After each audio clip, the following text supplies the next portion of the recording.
beloved Boss Mike Cervera.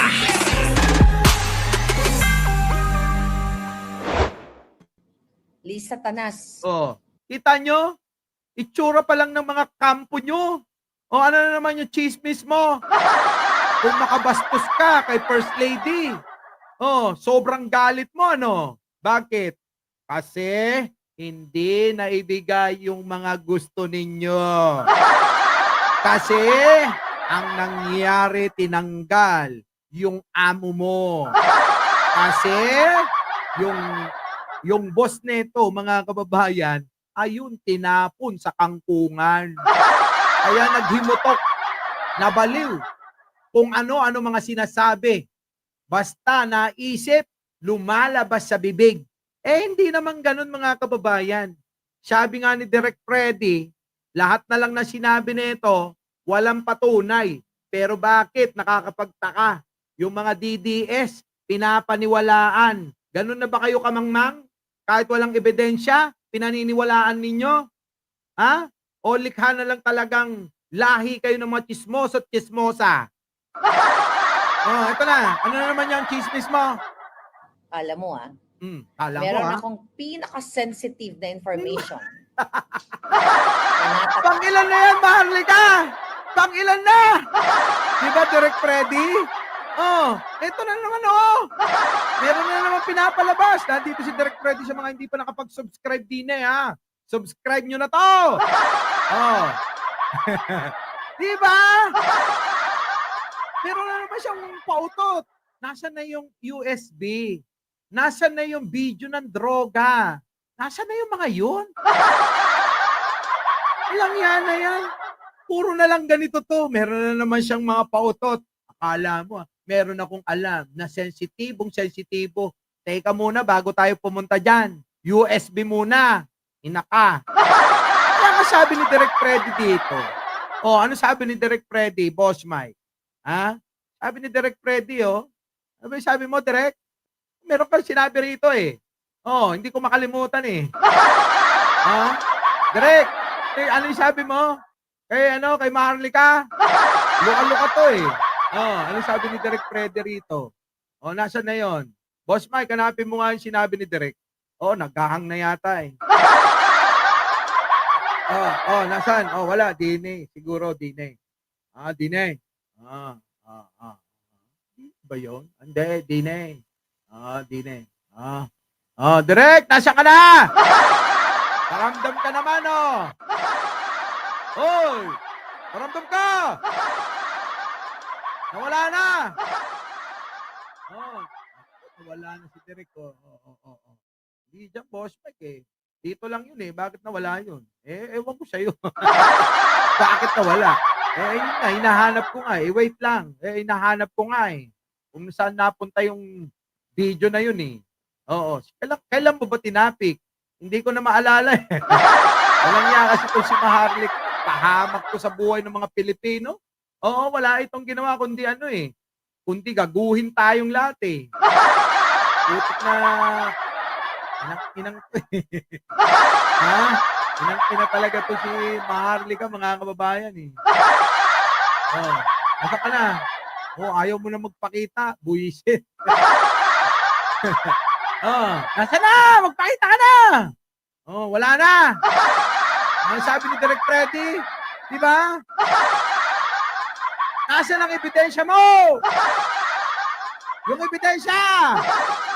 Putik na wala kang ebidensya. Tingnan nyo, mabwisit kayo, ha? Kasi nung napanood ko to, medyo, medyo nag-overheat ako ng very, very light, eh. Siyempre, kailangan kayo rin. Hindi lang ako. Sige, ito na. Meron akong pinaka-sensitive na information na natanggap. Na? Few hours. Putas, alam mo, Maharlika, pagka umikot na yung mata mo, nagdududa na kagad ako, eh. Alam mo niyo yun, bago niya sabihin, iikot muna yung mata niya, ibig sabihin nun, naglo-load ng sasabihin niya. Pag umikot ang mata ni Maharlika, naglo-load na yon ng sasabihin niyang kasinungalingan para paniwalaan ng mga tanga. Oh, tingnan ninyo yung mata. Oh, ito na. Oh, Marlica. Oh, sige, ulit. Alam mo Alam mo meron akong pinaka-sensitive na information na na natanggap. Oh, ikot. Pin- Putik ka, Marlica. Loading talaga. Oo. Kaya umiikot yung mata niya, mga kababayan eh. Umiikot eh, oh. Tingnan niyo yung mata, oh. Oh. Nag-iisip siya kung ano kasinungalingan sasabihin. Natanggap. Tapos, ano? Few hours ago. Puta, meron na naman paandar talaga. Ito na. Pero hindi ko pa pwedeng sabihin sa inyo. Ayun na naman! Yung hindi na naman daw pwedeng sabihin! Para syempre, abangan ng mga mangmang. Diba? Para syempre, abangan ng mga mangmang. Ganyan sila, mga kababayan. Diba, Lord Glenn, ano? Oh, ganyan na ganyan. Hindi pa ba kayo nasanay dito? Walang yan to. Meron daw siyang sensitibong impormasyon. Oo. Alam mo ha? O, di ba? Pero hindi ko pa pwedeng sabihin. Kaya abangan nyo sa channel. Pag inabangan nyo, syempre magkakaroon na naman siya ng views. Namamatay na yung channel niya. Oo. Nagiging ordinaryong vlogger na lang siya. Kung dati, mga kababayan, dahil wala pa tayo, mga kababayan, namamayagpag ito. Pinapalamon ng fake news, yung mga bukikin. Walang bago. Wala. Ganun talaga, puro fake news ang datingan yan. Sige. Bakit naman? Tanungin na lang natin. Bakit hindi mo pwedeng sabihin, oo, agad-agad? Bakit? Pero naikalat ko na. Sa mga dapat makaalam. Ganyan yung ginawa mo sa fake video nyo? Sabi mo, naikalat ko na. Oo. Nakakalat na lahat yung video na yan. Walang yaka, 3 taon na wala pa rin. Teka, yung USB muna. Diba? Yung USB nasaan? Walang yaka. Pinaatat mo lang yung mga tanga. Niloloko kayo neto pero tuwan-tuwa kayo. Diba? Pare-parehas kayo. Mga walang yaka yun. Tuloy. Lisa Tanas, bangag. And one day malalaman ninyo. Kita nyo? One day malalaman ninyo. Kung alam nyo kung totoo yung sinasabi nito, kung totoo, mga kababayan, sana sinabi niya na. Ito tandaan nyo, mga kababayan, ako, meron akong bago. Totoo ito. Totoo ito, mga kababayan. Hindi ko pa nakukuha yung ebidensya ko. Hindi ako magsasalita nang wala akong dala-dala. Kasi mahirap yung tulad niya. Puro salita, puro dakdak, puro chismis, walang ebidensya. Pero sinasabi ko sa inyo, abangan nyo yung ilalabas ko. Oo. Malupit yun. Gusto ko nga kay si Direk Freddy na lang. Kay Direk Freddy nyo, abangan. Diba, Direk? Pasa ko sa'yo. Si Digong. Naku! Masusuka kayo. Masusuka kayo! Hindi nyo akalain. Naku, Diyos ko pa! Maraming masasaktan. Oo, Pasensya na kayo. Maraming masasaktan. Pero, naku, paghawak ko na yung ebidensya. Bahala kayo. Kay Direk Freddy, puntahan nyo. Diba? So yan. Isa pa. Isa pa, tignan nyo mga kapeg nyo sa ng mga DDS. Ito, isa pang gunggong din. Flash report tayo, makinig. Ayan, tignan nyo yung mga balita nila kung paano linlangin. Yung alin? Yung mga DDS. Ayan, tignan nyo daw. Mga kababayan, flash report tayo. Yung mga ganon. Naku, Diyos ko po. Ito. Ang lahat, makinig ang lahat. This is it. Karma is real. This is it. Karma is real. Magtago na kayong mga banghag. Ang amo nyo sinugod ngayon sa hospital, sa San Miguel Hospital. Emergency. Nabalitaan nyo ba na nasugod yung Sino? Si Pangulong Bongbong Marcos o kaya si First Lady? Eto, ganito gumawa ng mga ganito gumawa ng mga ka-fake newsan. May mga pag-ganun-ganun pa flash report. Sinugod. Di ba? Ganun sila. Grabe, di ba? Ganyan ka fake news yung mga DDS. Nasa itsura naman, di ba? Manang-mana talaga sa panagmanaan nila. Kanino? Sa tatay nila. So, di ba? Nangyayari na ang mga sinasabi ko, di ba, mga bangag? So, Tingnan mo, nangyayari na daw yung sinasabi niya. Hindi mo naman, ano ka tanga? Ano nangyari? Sasampalin kita ng burat kaya. Sasampalin kita ng burat. Kasi, mga kababayan, iniidolo nila si Maharlika at si Roque na nilalamon ng mga tanga, bobot mangmang, yung mga balitang tulad ng ginagawa niya. Kaya nung nakikita nila pinapaniwalaan naman ng mga DDS yung kahit fake news O, di gagawin ko na rin. Kaya karamihan sa kanila ngayon, yun na yun. Bulong sa akin, Papa Mike. Ha? May mas kakasuka pa pala kay Dick. Ay, naku, putik. Hindi ko alam kung maiinggit ka. Maiinggit ka ba o masusuka ka? Direk, nagigets nyo na ba? Maiinggit ka ba o masusuka ka? Dalawa lang yan. Oo, mamili ka. Grabe, mga kababayan. Oo, antayin natin. Ayokong maglabas nang wala tayong pinapakitang ebidensya, mga kababayan. Mahirap yan. Boss Mike, pinakalat na nila mga bobo nga Pinapakalat nila si First Lady tapos mag-video ka nga, mag-live ka nga. Puta, kailan pa nag-live yun? Di ba? Nasusuka ako sa cookie ni Mocha. Sa cookie niya yun. Sa cookie ng iba. Sigurado dito sa cookie ng iba, maiinggit ka. Lang yan. Eto na. Isa pa to. Eto yung idol nila kasi. Incheck, umamin pala na incheck ito. Chinese talaga. As in from, tawag nila niya, amoy siyamin. How sincere is this China policy? Maybe because I'm Chinese and I believe in sincerity. Gusto ninyo, gawain na lang ninyo kaming province, yun dyan, pati Philippine Province of China. May mga nagkabit na naman ng tarpaulin na may mga nakasulat na Welcome to the Philippines of Republic o Province of China. Ganyan din ang tarpaulin na tumambad sa publiko noong nakaraang taon. Agad naman itong binaklas ng MMDA. May report si Mark Salazar. Sumulpot na naman ang tarpaulin may nakasulat na Welcome to the Philippines, Province of China. Sa Quezon Avenue ulit, kanto ng Sergeant Esguerra Street.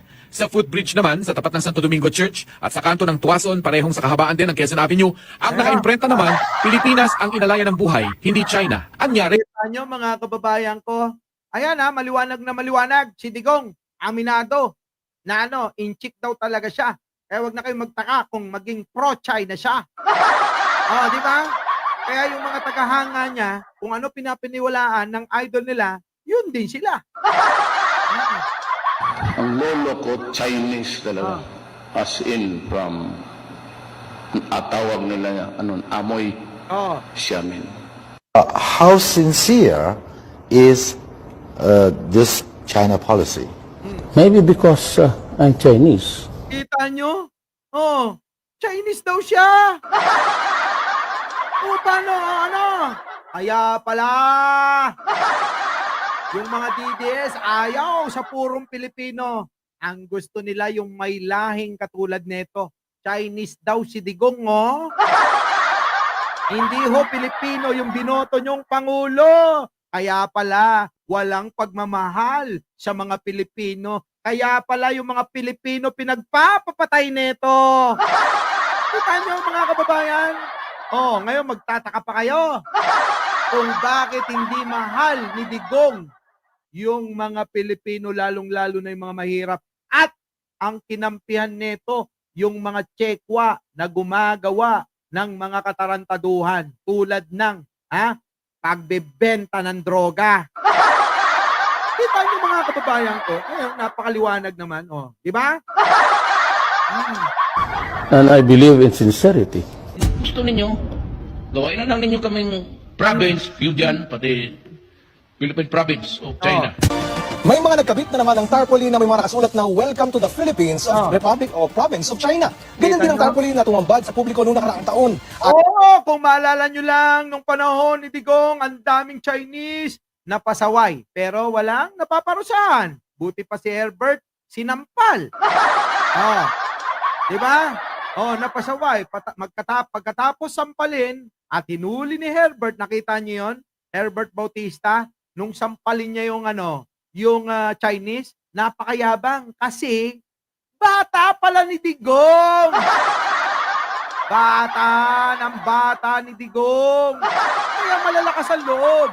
Kung makikita niyo yung mga Chinese sa mga likuran ng mga sasakyan nila sa compartment, nako, sandamakmak na droga lagi ang mga dala. Eh nahuli.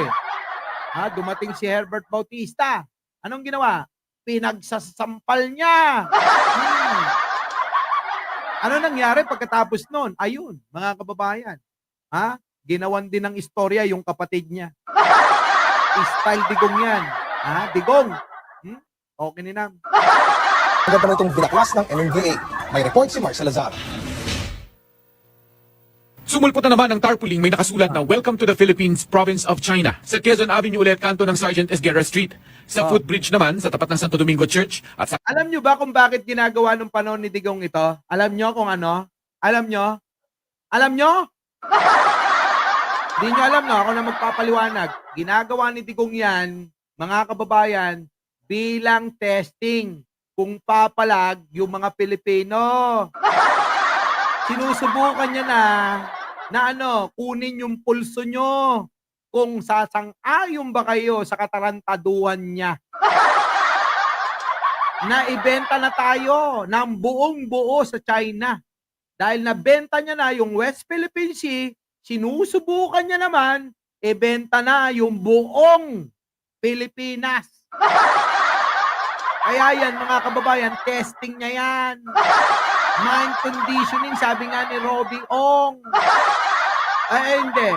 Nagalit yung mga tao. O, di pahiya si Digong.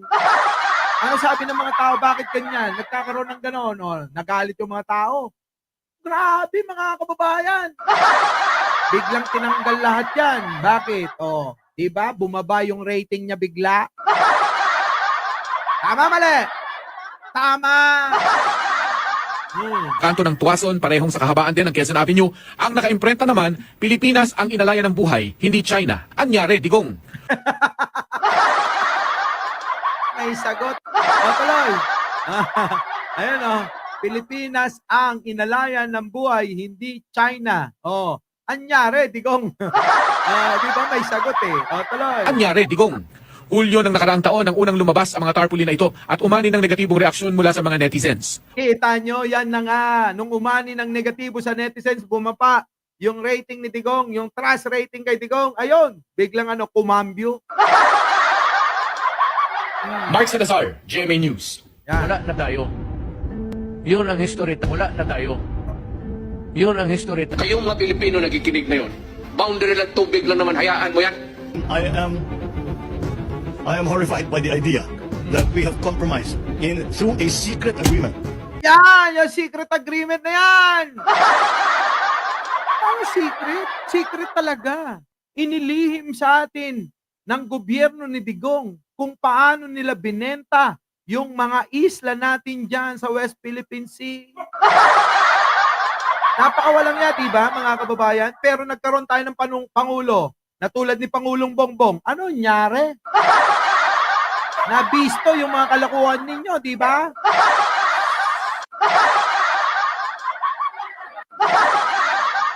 Tingin ng aso ko. Natuloy. The territory, the sovereignty, and the sovereign rights of the Philippines. This gentleman's agreement is treasonous. Mukhang isinuko nga ni Duterte ang teritoryo ng Pilipinas. Yun! Sinuko ni Duterte ang teritoryo ng Pilipinas! Tapos gusto nyo, bring him home? Hayaan nyo na yun! Walang silbi yun sa Pilipinas! Walang silbi si Manang Aimee! Kumakampi kay Digong. Pamigay na natin si Amy Duterte. Tandaan nyo yan, Amy Duterte. Huwag niyong iboboto. Ito na, mga kababayan. Nako, ito na mga kababayan. Nakulong, nadidies sa Qatar, pinalaya na, pasok! Na ikinulong sa Qatar matapos na mag-rally noong karawan ni dating Pangulong Rodrigo Duterte, pansamantalang pinalaya ayon sa Department of Migrant Workers. Mga miyembro ng gabinete at iba pang opisyal ng gobyerno no-show sa muling pagdinig ng Senado. Ayan mga kababayan, yung no-show. Pero ito, ulit. 17 Pilipino na ikinulong sa Qatar matapos na mag-rally noong karawan ni dating Pangulong Rodrigo Duterte, pansamantalang pinalaya ayon sa Department of Migrant Workers. Kita nyo? Ayon sa migrant workers, mga kababayan, pansamantala, at least nakalaya na. Tapos, mga kababayan, ito namang si Sara, umiepal pa. Gusto na namang i-credit sa kanya yung pagpapalaya sa mga taong halos magpakamatay na sa kanila. Di po ba? Ano na? Sara, huli ka na. Ginawa na ng paraan ng gobyerno ni Pangulong Bongbong Marcos yan. Huwag ka nang umepal, hindi na kailangan. Oo, maigi, dyan ka na lang tumira. Hintay mo yung warrant mo dyan. Samahan mo si Roque, magpakailan man. Para pagdating ng panahon, meron na kaming papanoorin na. Maalaala mo kaya. Diba, mga kababayan? Maalaala mo kaya nung magkasama kayo sa dahig, sabay kayong nahuli ng ICC. Di ba? So mga kababayan, haba na pala na itong topic natin na to. Mga kababayan, tuloy natin ito mamaya. Meron pa akong isang meeting . Tapos mga kababayan, magre-relax muna to. Na high blood ako kay Maharlika at kay Roque. So mga kababayan, hanggang dito na lang ang ating palatuntunan pinamagatang hanggang kailan kayo magtitiis sa inyong kahibangan. Our beloved Boss Mike, Boss